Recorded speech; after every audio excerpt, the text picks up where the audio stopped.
Hi, welcome to Punchline Talks, the big interview sponsored by Infostar IT Solutions. I'm Mark Owen, editor and owner at punchlinegloucester.com. And today, my special guest is Kevin Hamblin. He's the CEO and principal of SGS College.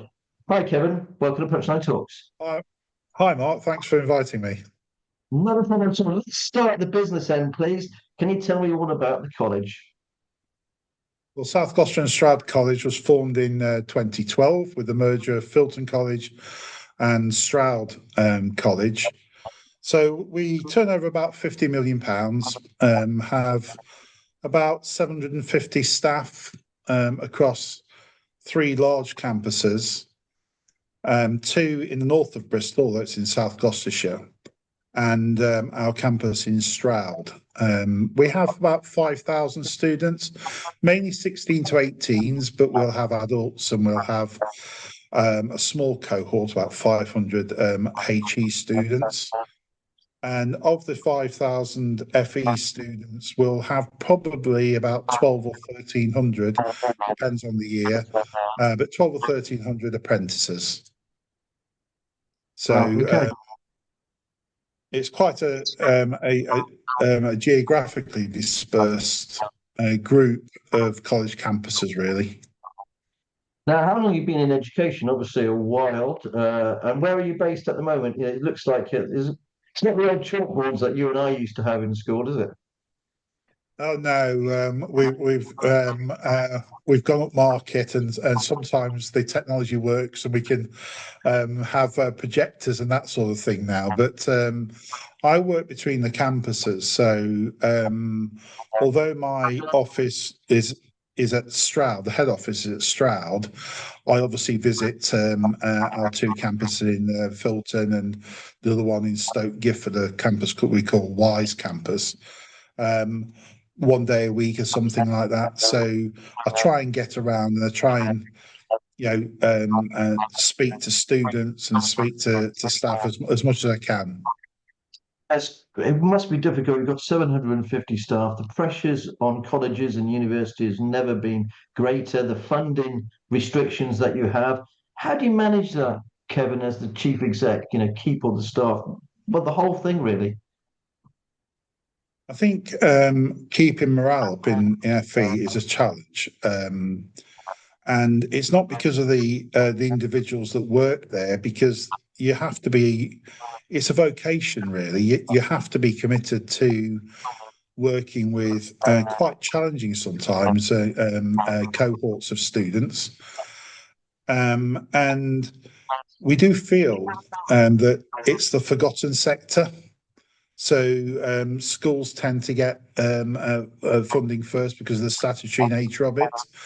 Universities are flying their own flags elsewhere, and the colleges, however, are almost the afterthought, which I think is an own goal for the country, and it's probably something that will be discussed further on in this conversation of how important FE is to the infrastructure and to the economy, because if we can get it right, then the economy benefits. If the supply chain of the post-16 sector isn't productive enough, then we're not going to get the workforce with the right skills to face the growth targets that this government and all governments put out. So I do think since I think 2008, we've been the forgotten child, and we have very little increase in funding, which means that our staff are way behind on pay compared to where they were over the last 10 years. And I've got to say that the opportunities of keeping pace are changing every year. We've got to grow in order to stay still. So that's a balance within a college. You've got to balance finance with growth, but with quality. And if you push one of those too much to the detriment of the others, then you'll soon fall over.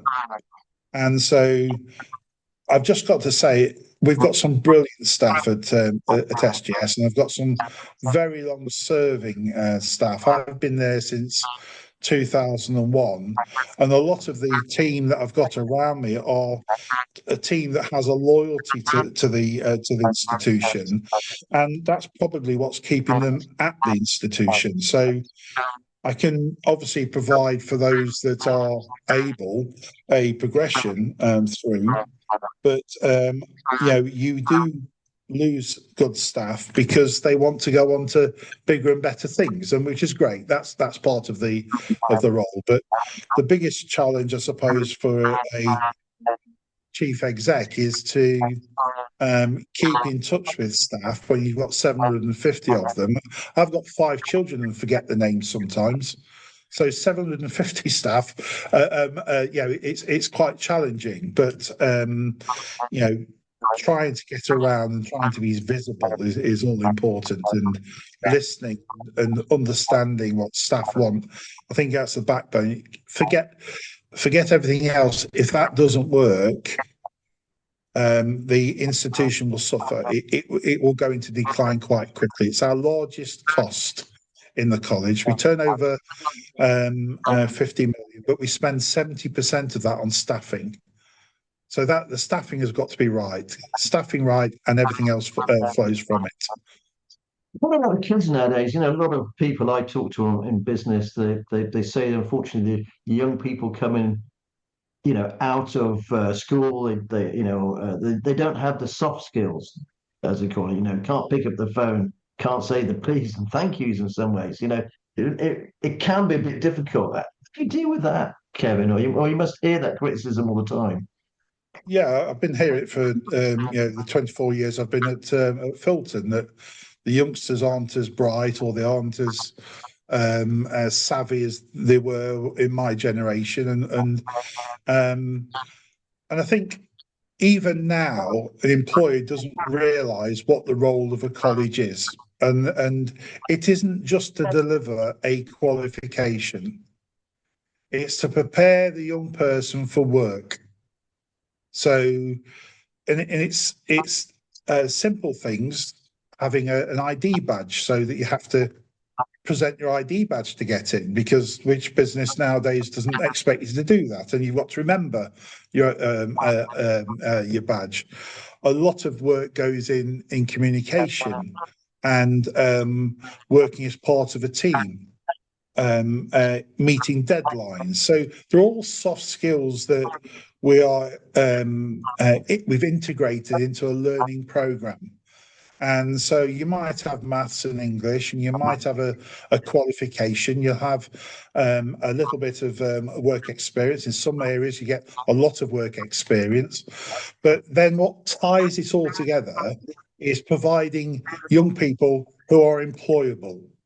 And you may have the qualifications, but if you can't work in a team, and if you don't present yourself properly, then you're less likely to get the job that you want to get. And so it's absolutely crucial that we do 2 things, and that is prepare young people for the world of work, but also work with employers. Understand what employers want, so that we can bring that into the learning program, and make sure that's always dynamic. So it's not set by us, in isolation. We're listening to students, we're understanding what students need, and then we're also listening to employers and saying, well, yeah, that works a lot, but you're picking up this vibe, or this trait, and so we feed it back in, and we get it right most of the times. But like in society, there'll always be those that fly through because they just naturally get it. There'll be those that will struggle for all the time. Because they just don't understand it, or they just can't meet that expectation. But the vast majority of young people at the college, they're all on a learning journey, and part of that is learning what an adult is, and learning what is required in work. And so I do have faith in the youngsters coming through, but they will have a different take, and we've got to see whether that can be adapted into tomorrow's workforce, rather than thinking you've got to be like it was 20 years ago. So there has to be some movement both ways. I'm glad you brought in about tomorrow's workforce, because obviously engineering, we're desperate for engineers in this country, and I know that you take them on there down at Berkeley, don't you? This construction industry is desperate for people. The government has this crazy plan of building 1.5 million homes in 5 years, but let's be honest, we don't have the builders, we don't have the plumbers and leckies, we don't even have the bricks to be able to do that. Yes. How do you how do you motivate these young people to say, these careers are there for you for the future, because you've got that fantastic facility down there in Berkeley. Yeah. Well, it's difficult, but you've got to look at this as a systemic issue that can only be solved if you have a holistic view of the education system. And at the moment, we are fixated on GCSEs, and they're very important, don't get me wrong. But there is a lot of young people that can be identified very early on in their academic career that will struggle to get your 5 A to Cs. They won't go on to A levels. They won't be able to do that. And so we ought to be doing more to identify those that will not follow the A-level route, and so therefore will take a vocational route, and then find a way in which we can encourage them to think about the various sectors that they can go into via a vocational route. And unfortunately, the school curriculum is very academically based.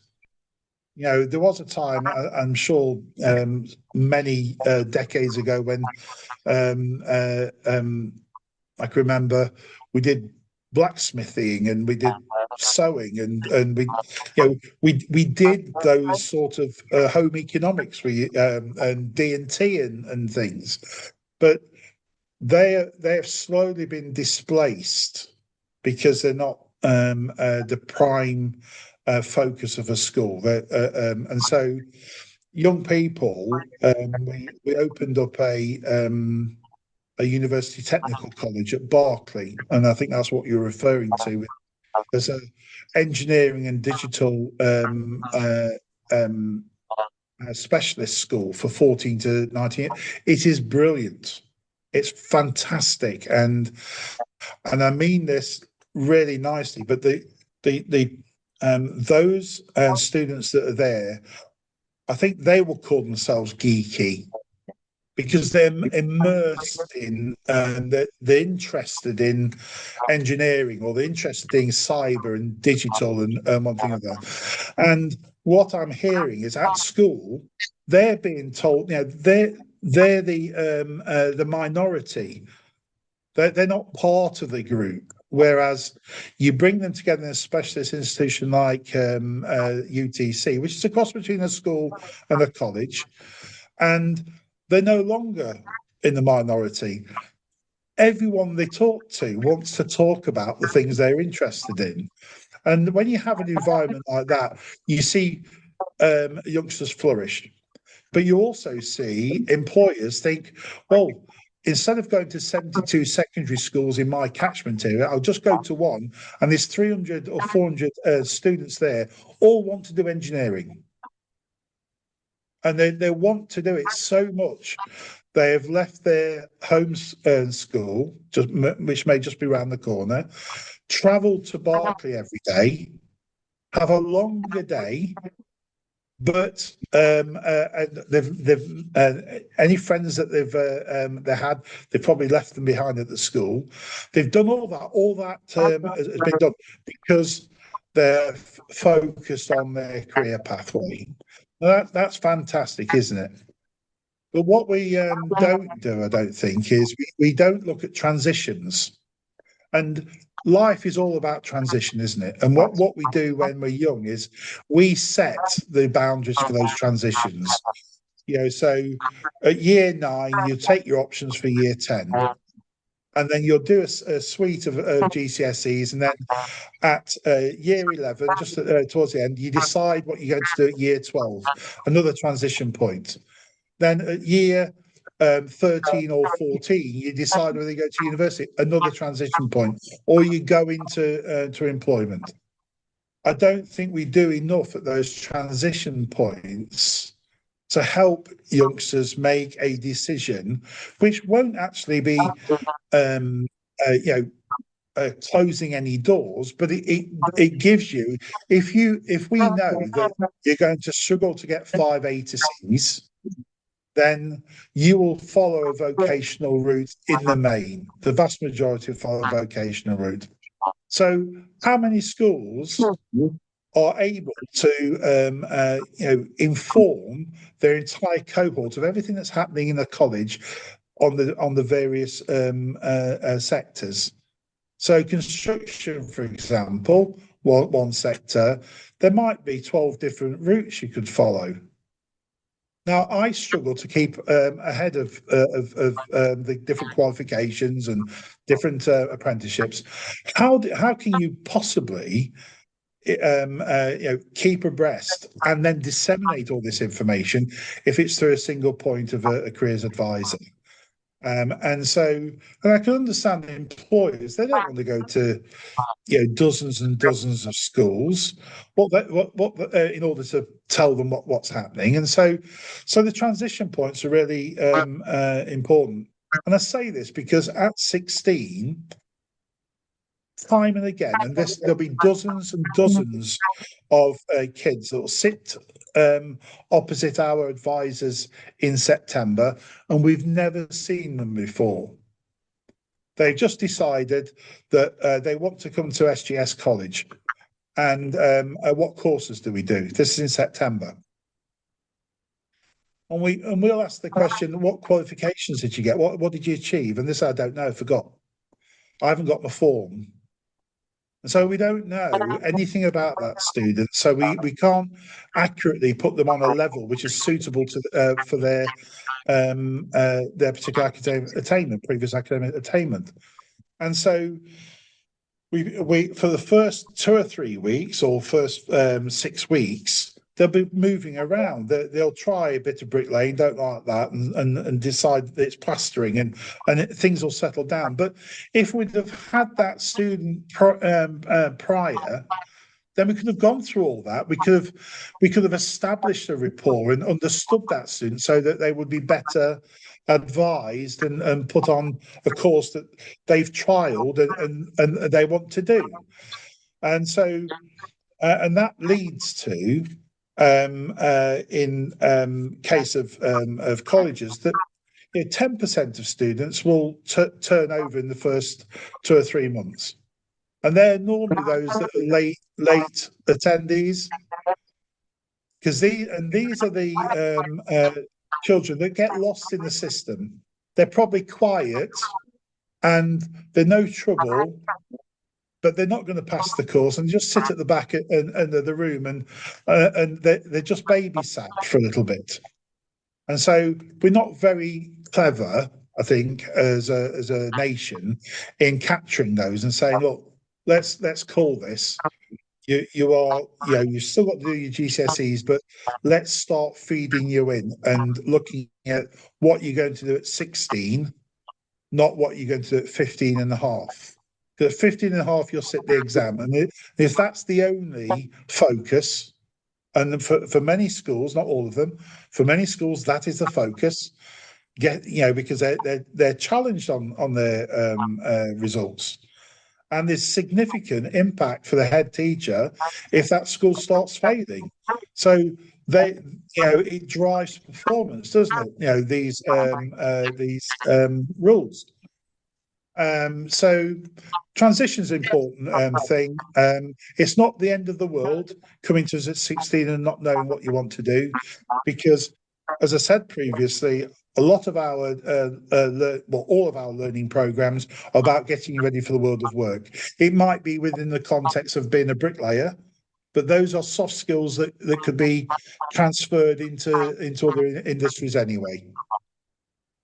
I'm glad you brought up Berkeley and engineering and things like this, or maybe I brought up Berkeley and engineering because obviously there is a big opportunity, isn't there, in the county with these new nuclear mini reactors that the government is talking about, and perhaps Rolls-Royce might get it at all.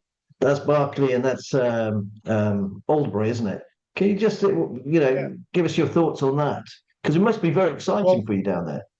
well, in 2012, when we formed SGS College, bringing together Filton and Stroud, at Stroud, they had about £600,000 ring fence for engineering in the district somewhere.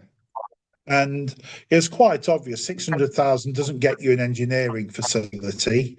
And so we looked around at places that we could put an engineering facility. And at the time, the former nuclear laboratories at Berkeley were for sale. In fact, if we hadn't have bought them, because we went on to buy them, if we hadn't have bought them, it would have been ploughed into the earth. There wouldn't be a Berkeley there now. It would have gone back to agricultural land, and it would be, and so there would be nothing there. And what I thought was, that is the birthplace of commercial nuclear power in the world. Right. And we shouldn't lose that. And if you are keen to develop STEM, which is science, technology, engineering, and maths, what better place than the world's there's more PhDs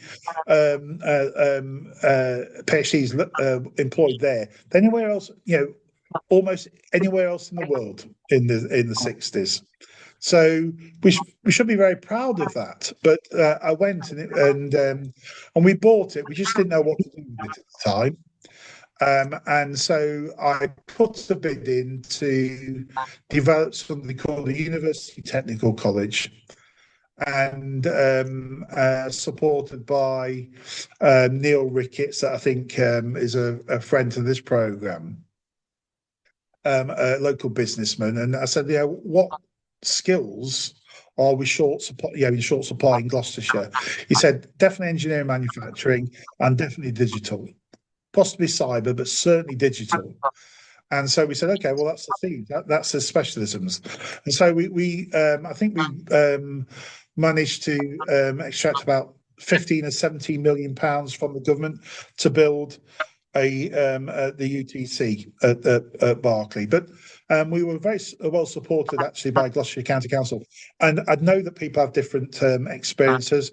I've got to say, in all my time, as a principal, I've always felt supported by the local authorities and the local councils, and because of that,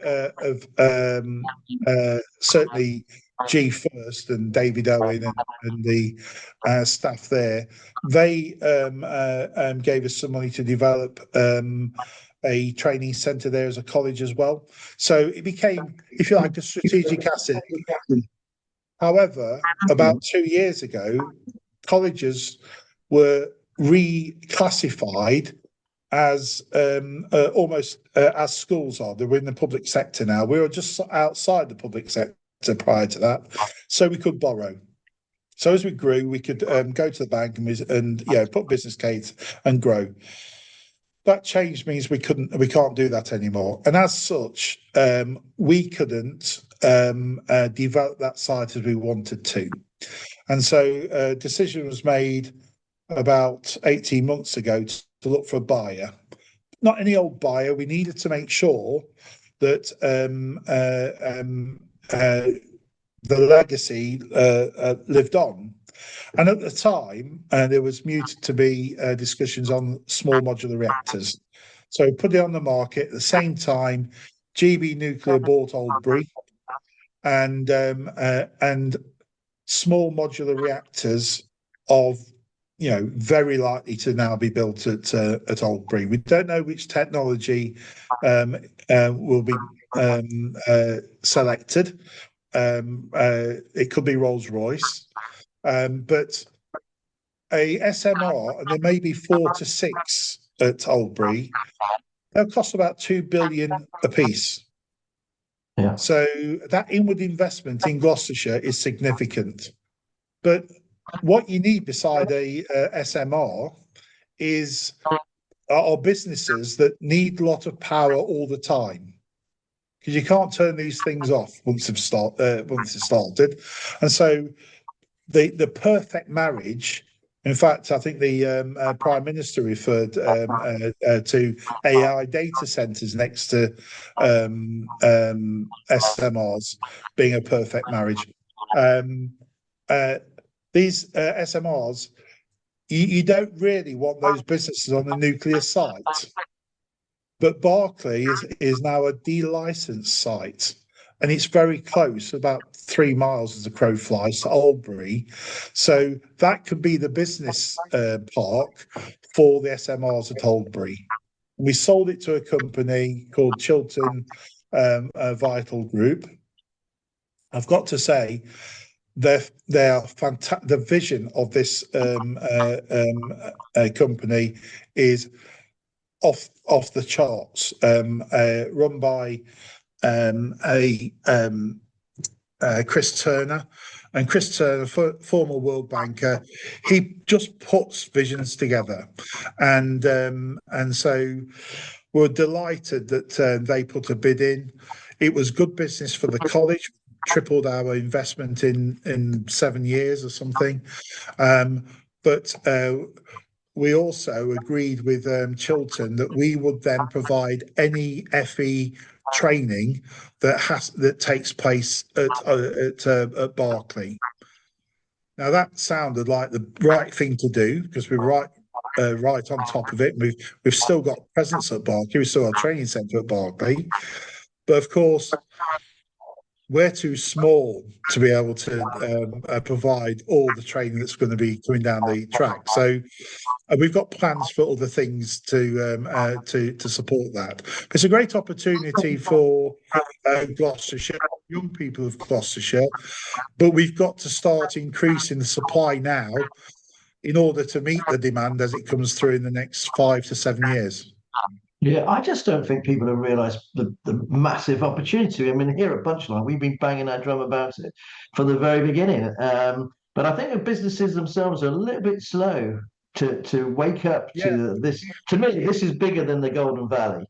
This is bigger than than other developments happening within the county. Yeah, but in many ways, I feel employers need to make sure they're in business next year.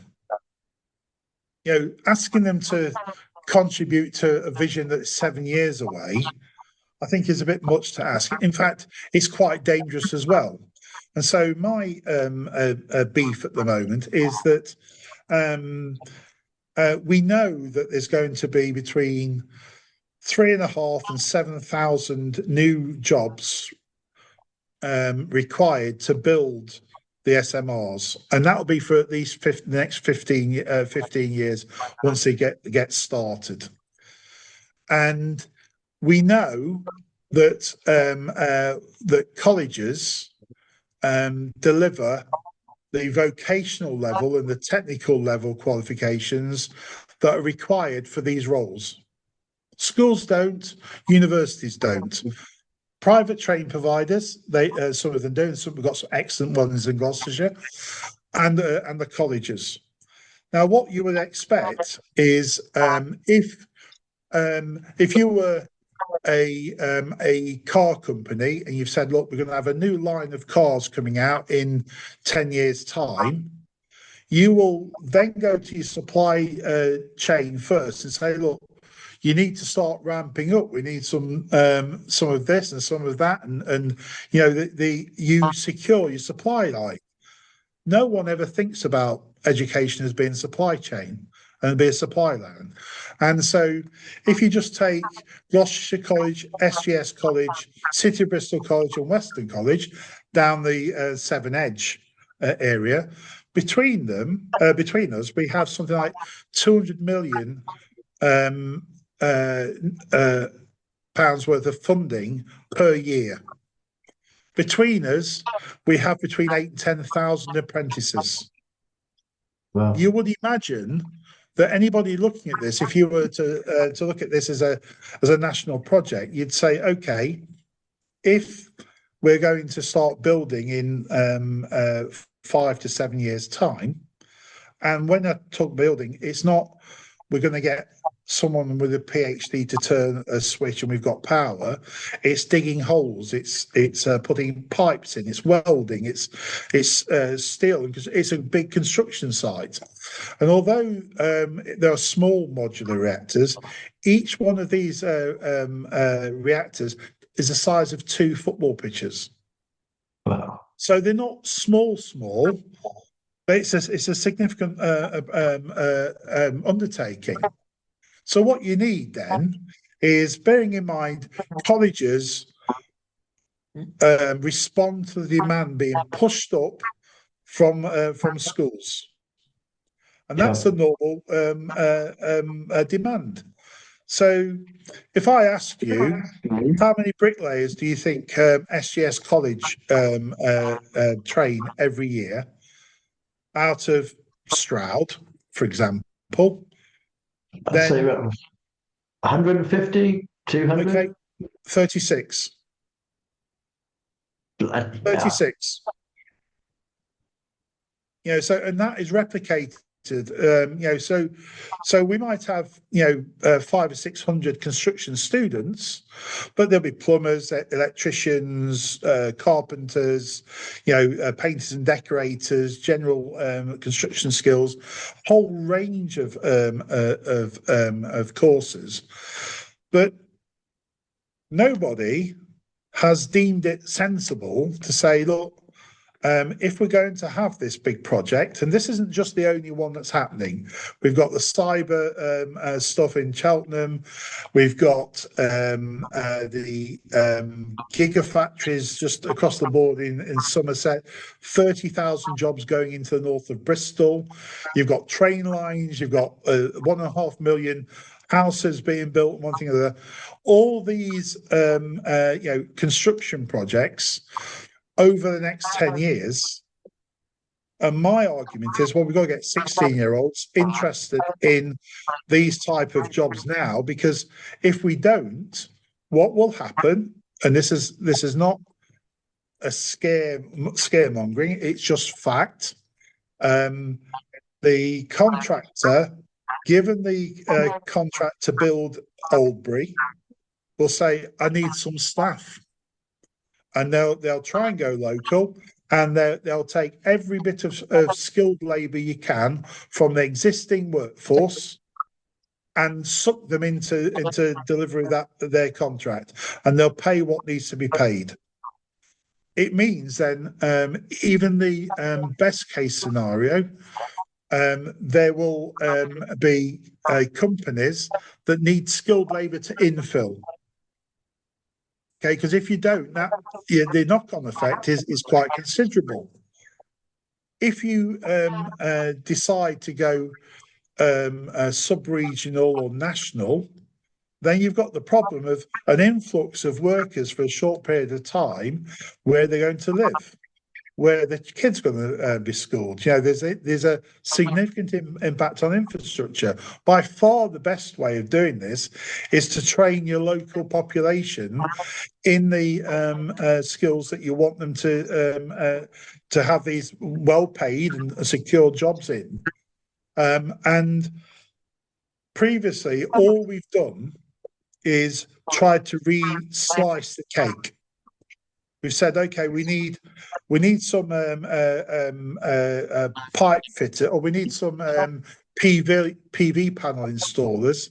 So what we'll do is we'll target roofers. So we'll train a roofer to do PV panels. There's never a thing of how do we go back to a 16-year-old wanting to do PV panels so that eventually they'll go into the market, and we increase the size of the cake. So Yeah. my challenge, I think, locally is how do we increase the size of the cake? How do we make sure more young people understand and know that there are significant opportunities around the corner, but not for 4 or 5 years? And it sounds a long time, but if you're 16, by the time you're 20, you'll be experienced enough to take one of these jobs. Yeah. So that's the challenge. It's opportunity, but also a challenge. It sounds like to me, we're running out of time, unfortunately, Kevin, but because I could talk to you about this forever because it's such a big issue as well. It sounds like to me, like everything with this government, previous governments, they just haven't thought it through. There's no joint up thinking. Is that what you're saying in a nutshell?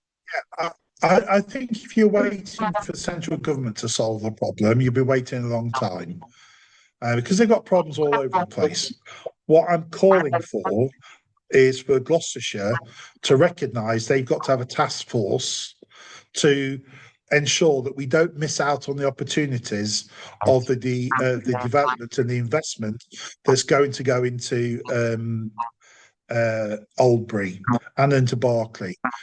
They've already got a good infrastructure of colleges that want to work together. They've already got funding for the cost of delivery. What we need is more space to deliver those courses in. And we can't get capital. We can't grow anymore. So we're reliant on somebody else to come along and say, look, we need a nuclear skills centre or several of them up and down the Severn Edge. We need to maximise the colleges that we've currently got. We will use some of the funding that we've already got and divert it. So we won't do so many of this type of course, but because we've got more space, we can do 72 bricklayers rather than 36. Every cohort of 20 bricklayers requires 150 square meters because they can't break down the work that they're working on. So that's why there's so few coming through. It's space intensive. So we're constrained. We want to respond. We are ready to respond, but it does require now industry, GB Nuclear, Rolls-Royce, or whoever is technical provider, and the delivery agent and the CITB and everyone else to say, look, we need some capital to go in because we are creating an issue. And we need to preempt it. We need to do it now because these things take 2 years to build. You then recruit, and before you know it, there'll be building there, and we haven't got these supply chain up and running. Right. Okay.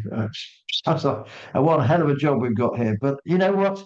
I think, Kevin, I think there is a will out there. You know, the nice thing about Gloucestershire, as you rightly said, Gloucestershire County Council, the different district councils, the education, we do tend to, and industry and business, we do tend to work together. And, you know, Punchline here would definitely champion it. But look, I'm running out of time because I want to ask you about, I'm going to wrap up very quickly, but Kevin, where are you from Gloucestershire originally? Where are you from originally? And where you go to Born in Nottingham, not Nottingham, from a very working class family. My dad was a miner. I became a miner at 16. I left school with no qualifications. Quite sporty as a youngster, wanted to play football. I was a schoolboy for Nottingham Forest when they were European champions in 79 and 80, but broke my leg, tib and fib, and that was the end of my football career. And so I just happened to, after 7 years with the Coal Board, I was a training officer there. I went and studied at Wolverhampton, the university there in business, and went into FE in 97 at Swindon. By 99, I was deputy principal at Hartbury, which brought me to this side of the country. 2001 as principal at Filton. So Wow. that's the that's what's brought me here, and I love it. I live in the Forest of Dean. I'm the only little bit of sadness is that I'm going to step down from SGS at the end of March, and you have to pick your time. We've just gone through an Ofsted. We've just sold Barclay. We're in a brilliant position and so that's my 24 years, and my time's up, and it's a mic drop moment. Right. So I hope to do things around here, and always I don't want to stop doing things, but nevertheless, it's time for me to move on. Okay. Thanks ever so much for that. Ever so much, Kevin. Well, I've got to ask you to wrap it up. What's your top three business tips for us today? Well, I was thought you might ask me this, Mark. I don't know whether they're just tips. It's just things that as a leader, I'm happy to be an incomplete leader. I don't need to be the expert at everything, but what I've got to do is I've got to recruit well. I've got to, employ people around me that will enhance, my skill set. So that's number one. Being an incomplete leader, don't think you need to know everything, and certainly be modest enough to, recognise that other people have a level of expertise that you won't have. The second one is learn to effectively delegate. So once again, £50 million turnover. It's quite a large business. It's quite dynamic and geographically dispersed. You can't be everywhere all the time, and this goes down to the right recruitment. Recruit people that are confident enough to challenge, and confident enough to come to you with problems. I always say that if I only hear good news, then either my managers don't know what's happening, or they do and they don't want to tell me. Okay, so I need managers that can be honest and just say, look, I've never been in a place where it's always perfect. We're always dealing with issues. That's what we get paid for. And just following on that, it's about making sure you're recruiting based on diversity of thought. Right. You don't recruit people that are exactly like you, that will tell you exactly what you're already thinking. You really want people that will enhance that and challenge and allow you to reflect and add value to the decision-making process. So they're my three. Incomplete leader, delegate well to good people, recruit well, and make sure that certainly on my executive, there's a diversity of thought. Okay.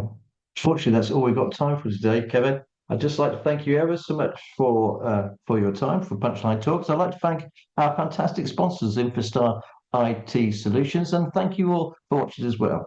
If you like the show, please like, share, and subscribe, and we'll be back again next week. But until then, it's all in the Punchline. Thank you very much. Bye. Bye.